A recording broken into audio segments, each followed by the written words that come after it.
नमस्कार, आप देख रहे हैं प्राइम न्यूज का डिजिटल प्लेटफॉर्म। मैं हूं आपके साथ पूजा मोहन पांडे। सोचिए जरा, अगर दिल्ली एनसीआर में सांस लेना मुश्किल हो जाए, जो कि हो भी रहा है, अगर हरियाणा की हरी जमीन रेत में तब्दील होने लग जाए और अगर राजस्थान का रेगिस्तान राजधानी तक पहुंच जाए, अगर आने वाली पीढ़ियों को पानी सिर्फ बोतलों, किताबों में, तस्वीरों में नजर आए, तो क्या होगा? और ये सब इसलिए हो क्योंकि भारत की सबसे पुरानी पर्वतमाला यानी कि अरावली श्रृंखला धीरे धीरे खत्म हो रही है। अरावली सिर्फ पहाड़ नहीं है, अरावली है उत्तर भारत की सांसें, पानी का भंडार और पर्यावरण का संतुलन। और आज वही अरावली देश की सबसे बड़ी पर्यावरणीय बहस का केंद्र बनी हुई है। इसी बीच केंद्र सरकार ने एक बड़ा और ऐतिहासिक फैसला लिया है। गुजरात से दिल्ली तक पूरी अरावली रेंज में नए खनन पट्टों पर पूरी तरीके से रोक होगी। लेकिन सवाल इस बीच ये है कि आखिर अरावली इतनी अहम क्यों है और क्यों बहस के केंद्र में है? खनन पर अचानक से पूरी रोक क्यों लगा दी गई है? सुप्रीम कोर्ट की भूमिका क्या है और क्या ये रोक स्थायी है या फिर अस्थायी है? आज के इस एक्सप्लेनर में हम आपको बताएंगे अरावली विवाद की पूरी कहानी, बिल्कुल आसान भाषा में। सबसे पहले समझिए अरावली पर्वतमाला क्या है। अरावली पर्वतमाला दुनिया की सबसे पुरानी पर्वतमालाओं में से एक है। वैज्ञानिकों के मुताबिक इसकी उम्र करीबन 3 अरब साल मानी जाती है। ये पर्वतमाला गुजरात से शुरू होकर राजस्थान, हरियाणा और फिर दिल्ली एनसीआर तक फैली हुई है, विस्तृत है। करीबन 800 किलोमीटर लंबी ये श्रृंखला उत्तर भारत की प्राकृतिक ढाल है। अरावली इतनी जरूरी क्यों है? अब ये सवाल उठता है क्योंकि अरावली रेगिस्तान को रोकने वाली दीवार है। राजस्थान का थार रेगिस्तान अगर आज हरियाणा और दिल्ली तक नहीं पहुंचा है तो उसकी सबसे बड़ी वजह यही अरावली है। अरावली रेत को आगे बढ़ने से रोकती है। अगर अरावली कमजोर हुई तो मरुई जो रेगिस्तान है वो तेजी से आगे बढ़ जाएगा। अगर अरावली कमजोर हुई तो रेगिस्तान तेजी से आगे बढ़ता जाएगा। बारिश और मानसून का संतुलन बिगड़ जाएगा।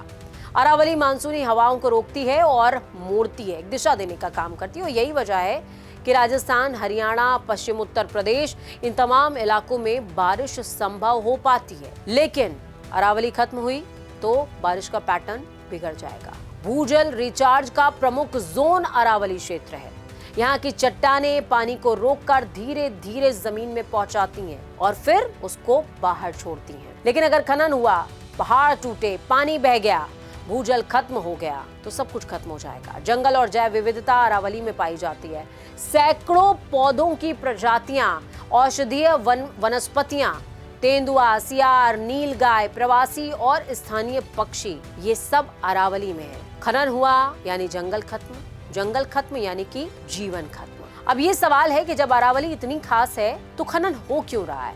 तो इसका जवाब है, जैसे जैसे शहर बढ़े, कंस्ट्रक्शन बढ़ा, पत्थर, बजरी, मार्बल की मांग बढ़ी, अरावली इसका सबसे आसान स्रोत बन गई और धीरे धीरे कानूनी खनन, अवैध खनन दोनों फैलते चले गए। सुप्रीम कोर्ट ने सालों पहले कहा कि अरावली में अनियंत्रित खनन पर्यावरण के लिए गंभीर खतरा है। कोर्ट ने माना कि दिल्ली एनसीआर की खराब हवा, भूजल संकट, जंगलों की तबाही, इन सब के पीछे अरावली का नुकसान ही बड़ी वजह है। फिर नया विवाद पैदा हुआ कि आखिरकार अरावली की परिभाषा क्या है और यहीं से विवाद गहराया भी।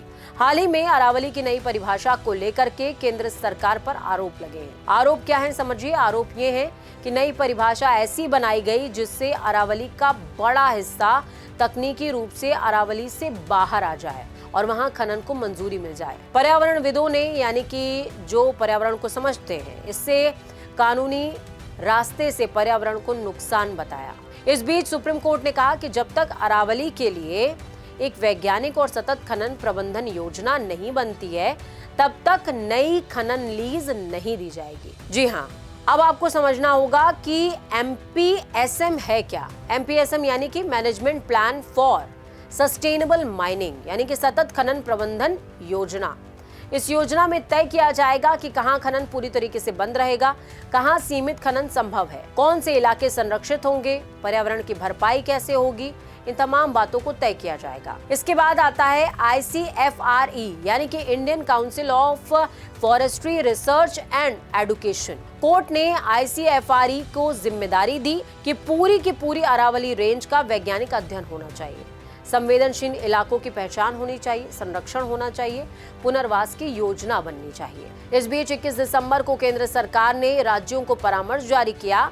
तब तक MPSM तैयार नहीं होता तब तक कोई भी माइनिंग लीज नहीं दी जाएगी। 24 दिसंबर को केंद्र सरकार ने सख्त निर्देश भी जारी किए। क्या कहा गया वो समझिए। कहा यह गया कि गुजरात से लेकर दिल्ली तक पूरी अरावली रेंज में नए खनन पट्टों पर पूरी तरीके से प्रतिबंध रहेगा। मौजूदा खदानों में कड़ी निगरानी की जाएगी और सुप्रीम कोर्ट के निर्देशों का पालन सख्ती से किया जाएगा। इसका असर किन राज्यों पर होगा ये भी आपको समझना होगा। अगर ये रोक लागू होती है तो राजस्थान, हरियाणा, गुजरात, दिल्ली NCR यानी कि पूरी की पूरी अरावली बेल्ट संरक्षित होगी। इसका असर वहां पर होगा। सवाल इस बीच ये है कि क्या चल रही खदानें बंद होंगी? तो जवाब है नहीं, लेकिन सख्त पर्यावरणीय निगरानी, कोर्ट के आदेशों का पालन जरूर होगा।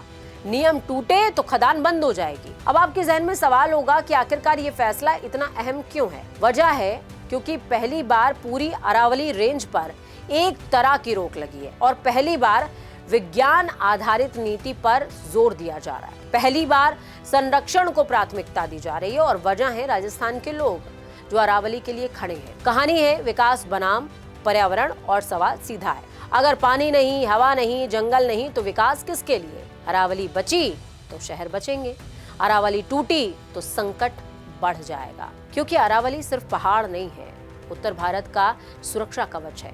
केंद्र सरकार का फैसला सिर्फ खनन पर रोक नहीं बल्कि भविष्य को बचाने की कोशिश है। और अब आखिरी में असली सवाल ये है कि क्या ये फैसला कागज से जमीन तक पहुंचेगा? क्योंकि अगर अरावली बचती है तो हम सब बचेंगे और अरावली नहीं बची तो ना जीवन बचेगा, ना हम बचेंगे, ना आप बचेंगे, ना आपकी पीढ़ियां और ना हमारा भविष्य बचेगा। और जैसा कि शुरुआत में कहा था, बच्चों को पानी तो दिखाएंगे लेकिन तस्वीरों में। शायद गोलियों का जमाना आ जाएगा, जैसे मल्टीविटामिन्स आज खाते हैं वैसे खाना खाएंगे गोलियों में और बच्चों को बताएंगे कि एक जमाना था जब हम भोजन खाया करते थे, एक जमाना था जब हम सांस लिया करते थे और एक जमाना था जब हम पानी पिया करते थे और बताएंगे कि बेटा पानी ऐसा दिखता है। तो समझ रहे हैं आप, अरावली सिर्फ एक पर्वत श्रृंखला नहीं है, हमारे परिवार का, मानव समाज का वो वटवृक्ष है जिसके सतह पर जीवन संवर्धित हो रहा है, पुष्पित पल्लवित हो रहा है, सींचा जा रहा है। और अगर वो वटवृक्ष चला गया तो उत्तर भारत में तो खासकर जीवन नहीं बचेगा। आज के इस एक्सप्लेनर में इतना ही। मैं पूजा मोहन पांडे साइनिंग ऑफ। लेकिन समझने की कोशिश कीजिए, अरावली ही जीवन है।